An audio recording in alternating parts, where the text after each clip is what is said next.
Assalamualaikum warahmatullahi wabarakatuh. Hey guys, apa kabar? Bertemu lagi dengan saya di channel Bang Pri. Semoga semuanya pada sehat dan semoga panjang umur. Sebelumnya, apakah rekan-rekan sekalian sudah tahu apa itu IKNB? Oke, akan saya jelaskan.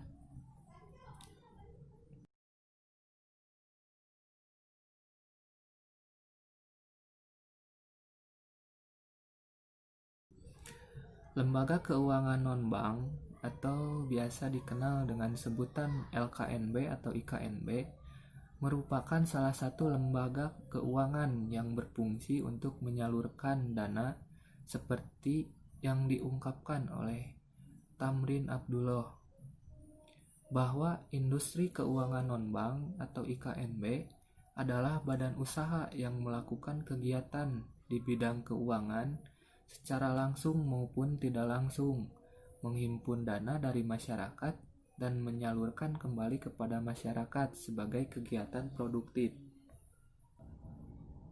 Ruang lingkup IKNB sendiri adalah lembaga pembiayaan seperti asuransi, dana pensiun, leasing, modal ventura, dan lembaga jasa keuangan lainnya.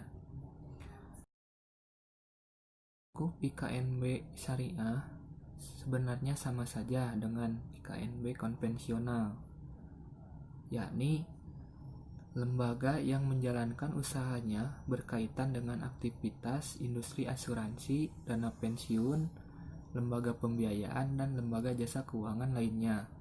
Namun, yang membedakannya, IKNB syariah tidak bertentangan dengan prinsip-prinsip syariah. Ada beberapa regulasi IKNB syariah, di antaranya yang pertama Peraturan Ketua Bapepam LK nomor per strip 06 /BL 2012 tentang perubahan atas Peraturan Ketua Badan Pengawas Pasar Modal dan Lembaga Keuangan nomor per strip 03 /BL 2007 tentang kegiatan perusahaan pembiayaan berdasarkan prinsip syariah. Yang kedua, Peraturan Ketua Bapepam LK nomor per strip 08 /BR 2011 tentang bentuk dan tata cara penyampaian laporan hasil pengawasan Dewan Pengawas Syariah pada perusahaan asuransi atau reasuransi yang menyelenggarakan seluruh atau sebagian usahanya dengan prinsip syariah.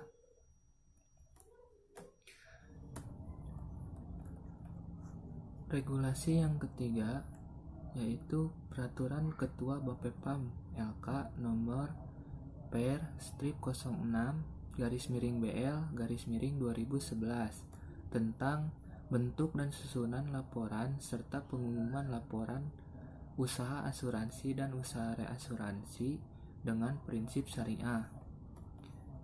Yang keempat, Keputusan Ketua Bapepam LK nomor per strip 03 /BL 2007 tentang kegiatan perusahaan pembiayaan berdasarkan prinsip syariah. Dan regulasi yang kelima adalah Peraturan Menteri Keuangan nomor 11 /PMK /010 /2011 tentang kesehatan keuangan usaha asuransi dan usaha reasuransi dengan prinsip syariah. Nilai-nilai fikih muamalah yang terkandung dalam IKNB syariah. Secara tidak langsung, praktek bisnis IKNB syariah mengadopsi perintah yang terdapat dalam Al-Quran untuk membentuk manajemen sebuah industri keuangan non-bank yang baik. Di antaranya yaitu yang pertama, profesionalisme. terdapat dalam Quran surat Az-Zumar ayat 39, yang artinya, katakanlah, hai kaumku, bekerjalah sesuai dengan keadaanmu, sesungguhnya aku akan bekerja pula, maka kelak kamu akan mengetahuinya. Yang dimaksud dalam ayat ini, jadi kita harus bekerja sesuai dengan kemampuan, keadaan, dan keahlian yang kita miliki. Yang kedua, perencanaan terkandung dalam Quran Al-Hasyr ayat 18 yang artinya, hai orang-orang yang beriman, bertakwalah kepada Allah dan hendaklah setiap diri memperhatikan apa yang telah diperbuatnya untuk hari esok. Dan bertakwalah kepada Allah, sesungguhnya Allah Maha mengetahui apa yang kamu kerjakan. Yang dimaksud dalam surat ini adalah, jadi apa yang akan kita lakukan harus kita rencanakan terlebih dahulu. Jangan asal mengerjakan saja. Yang ketiga, pengawasan.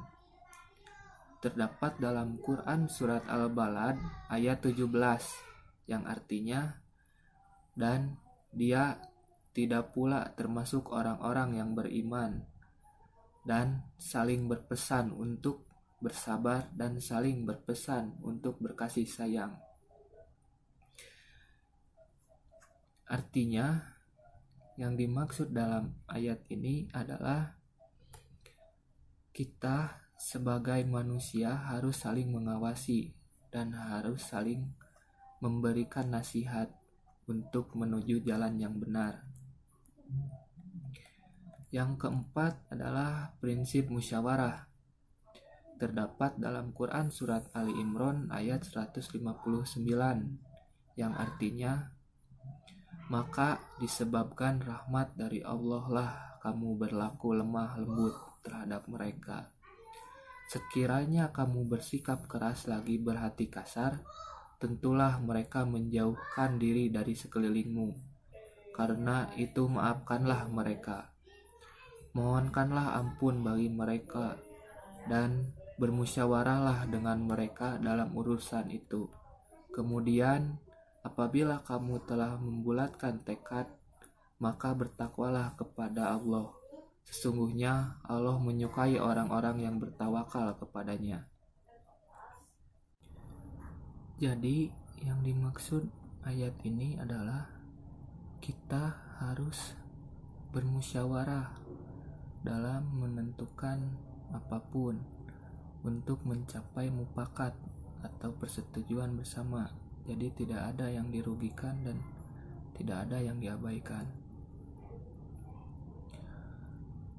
Yang kelima, prinsip keterbukaan terkandung dalam Quran surat Al-Baqarah ayat 283 yang mengajarkan untuk mencatat semua pemasukan maupun pengeluaran keuangan yang akhirnya akan dilaporkan kepada atasan maupun kepada anggota yang lainnya.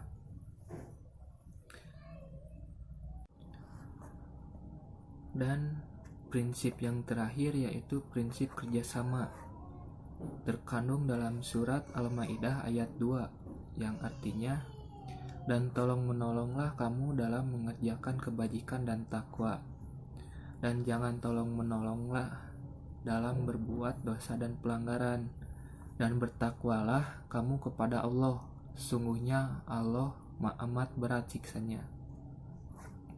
Yang dimaksud ayat ini adalah kita harus saling membantu atau saling bekerja sama dalam berbuat kebaikan.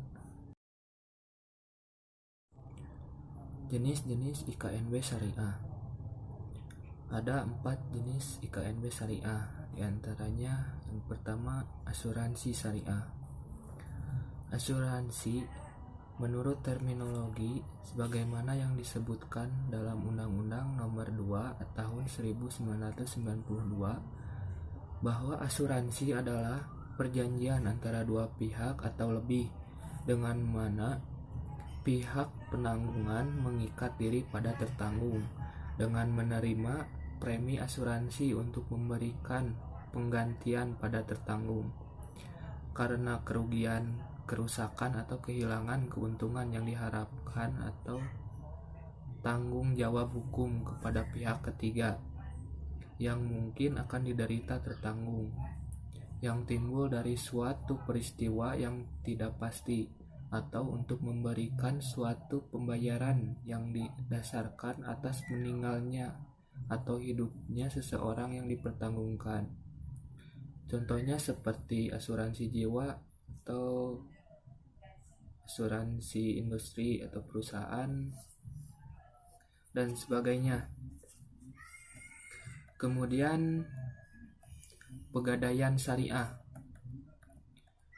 Dalam istilah Islam, gadai atau disebut rom diartikan sebagai perjanjian suatu barang sebagai tanggungan utang atau menjadikan suatu benda bernilai menurut pandang syariah sebagai pinjaman atau marhum bih, sehingga dengan adanya tanggungan utang ini seluruh atau sebagian utang dapat diterima. Yang ketiga, reksadana syariah. Reksadana adalah wadah yang dipergunakan untuk menghimpun dana dari masyarakat pemodal untuk selanjutnya diinvestasikan kembali dalam portofolio efek oleh manajer investasi. Jika dilihat dari sudut pandang Islam, maka reksadana adalah termasuk ke dalam kerangka muamalah Islam. Menurut hukum Islam, pada prinsipnya setiap muamalah adalah dibolehkan selama tidak bertentangan dengan syariah Islam, sebagaimana yang dinyatakan oleh Wahbah Al-Juhaili yang dikutip oleh Muhammad. Dan setiap syarat yang tidak bertentangan dengan dasar-dasar syariah dan dapat disamakan hukumnya dengan syarat-syarat sah. Dan yang terakhir adalah dana pensiun syariah. Dana pensiun adalah lembaga atau badan hukum yang mengelola program pensiun yang dimaksudkan untuk memberikan kesejahteraan kepada karyawan suatu perusahaan, terutama yang telah pensiun. Dana pensiun syariah adalah dana pensiun yang dikelola dan dijalankan berdasarkan prinsip syariah. Sampai saat ini, dana pensiun syariah berkembang pada dana pensiun lembaga keuangan atau DPLK yang dilaksanakan oleh beberapa bank dan asuransi syariah. Umumnya, produk DPLK syariah menawarkan produk pensiun dengan konsep tabungan dan produk pensiun plus asuransi jiwa. Ada beberapa akad yang digunakan dalam program dana pensiun syariah ini, yaitu yang pertama, akad hibah yang berupa pemberian dana atau mauhub bih dari pemberi kerja wahid kepada pekerja manhub lah dan penyelenggara pensiun. Yang kedua, akad hibah bisyar adalah hibah yang baru terjadi atau efektif apabila syarat-syarat tertentu terpenuhi. Yang ketiga, akad hibah muqayyadah adalah hibah di mana pemberi atau wahib menentukan orang atau pihak-pihak yang berhak menerima manfaat pensiun, termasuk ketidakbolehan mengambil pensiun sebelum waktunya. Yang keempat, akad wakalah adalah akad berupa pelimpahan kuasa oleh pemberi kuasa kepada pihak lain dalam hal-hal yang boleh diwakilkan. Dan yang terakhir, akad kelima yaitu akad wakalah bil ujrah adalah akad wakalah dengan imbalan upah atau ujrah. Akad mudharabah adalah akad kerjasama usaha antara dana pensiun syariah dengan pihak lain. DPS sebagai pemilik dana, sahibul ma'al, pihak lain sebagai pengelola, madorib.